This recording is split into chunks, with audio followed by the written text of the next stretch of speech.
Hello everybody and welcome to the channel. You know, with all the shiny new additions to War Thunder Aviation lately, this was bound to happen sooner or later. I'm getting a little worried about the F-4E. The MiG-23, the Viggen, the F-4E Kai, and even the British Phantoms own the skies now with their pulse-doppler, look-down, shoot-down radars, and semi-active radar homing missiles. The balance of power shifts often in this game. One day you're on top of the world, but you're only ever one patch or update away from losing the crown. This is the story of the American F-4E Phantom and its fall from grace. Alright, so I'm just joking on the drama here, but the F-4E has been left behind. Shockingly, the US tech tree has been left out of the pulse-doppler mania that's overtaking top tier right now. In War Thunder, we're in an age where fancy dogfighting maneuverability isn't that important. Being able to gun somebody down isn't that important anymore either. We're now in an era where integrated weapon systems matter more than the airframe. We're edging ever closer to that true beyond visual range fight.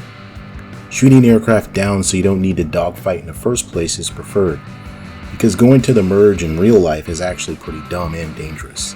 Although in the game, it does make things more fun and exciting.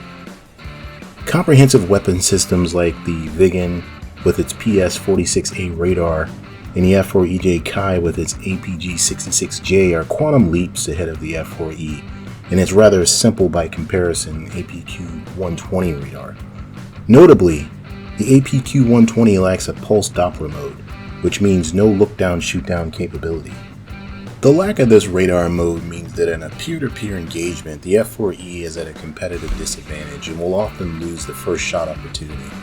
Even the MiG-23's Sapphire radar packs a look-down, shoot-down mode. The MiG-23 is also equipped with an infrared search and tracking system, which gives it the ability to passively engage any peer. Right now, if flown correctly, any adversary aircraft with a look-down radar and semi-active radar homing missiles can put the F-4E on a defensive and keep it there. Your response options are quite limited. You can depend on your team, which is usually not a good idea. Or you can just honor the threat and go defensive until you're no longer locked. Obviously, this is not fun. It's time for an F-4E replacement at BR 11.0. Gaijin has many choices to pick from. I'm going to cover 6 somewhat realistic probabilities that wouldn't be overpowered and pretty much match the era that we're in. So let's discuss. A safe choice is just to give the US check tree another F-4. This time maybe the F-4S, which is a Naval and Marine Corps variant that features the AUG-10B fire control system and the APG-59 pulse-doppler radar. It wouldn't be that exciting, but it would give the US something quickly while achieving parity against its pulse-doppler peers. So another advanced F-4 option, and the last F-4 I'll mention, would be the Israeli-developed F-4E Kurnass. The Kurnass meaning heavy hammer in English. It was a 1980s modification that featured a reinforced airframe and an Elbit mission computer, which was also used on the Israeli version of the F-16. Most importantly though, the Kurnass featured the APG-76 synthetic aperture multi-mode radar. This means that the F-4E Kurnass would also be the first aircraft in the game with a ground mapping radar capability. The Kurnass could also be equipped with late model sidewinders, Sparrows, and Israeli-developed Python 3 and 4 missiles. So next up, and one of my personal favorites, and a jet that makes a lot of sense to add next, would be the F-15A.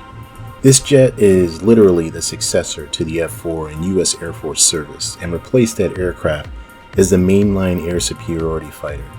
The F-15A Eagle featured an APG-63 pulse-doppler look-down radar specifically designed for it, along with other advanced avionics such as the ALR-56 radar warning receiver, the ALR-128 electronic warfare system, and the ALQ-135 countermeasures set.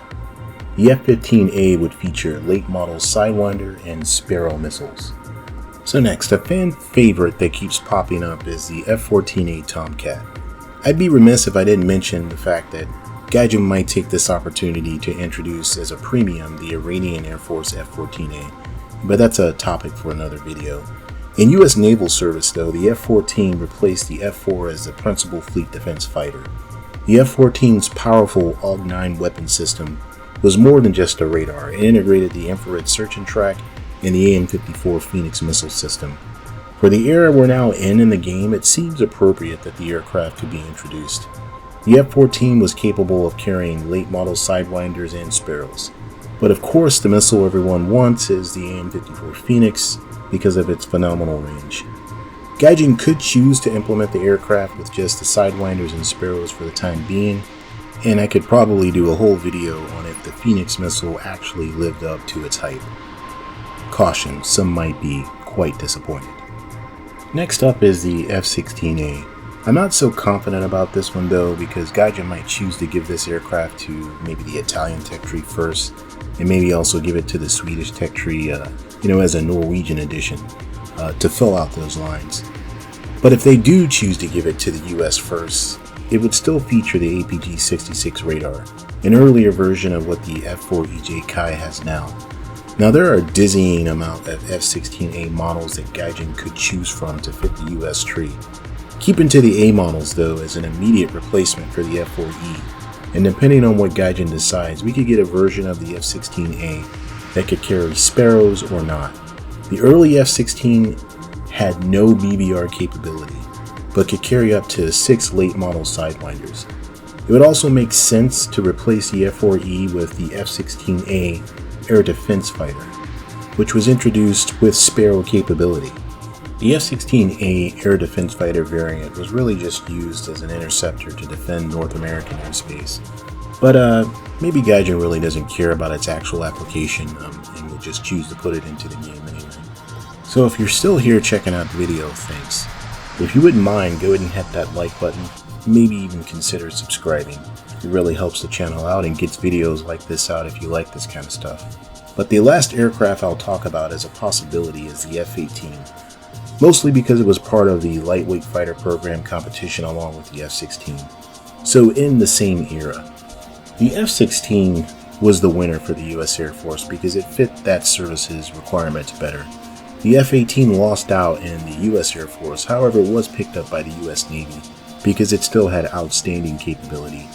The F-18A would feature an APG-65 pulse-doppler radar in the game with Sparrow capability from the start, unlike the F-16. The F-18 would also be able to carry late model Sidewinders. The introduction of this multi-role fighter would be a marvelous addition, and I feel it would be a great replacement for the F-4E. And that's the video for today. And again, I really appreciate everyone stopping by to make this channel a success. And I will see you in a future video. Thanks for watching.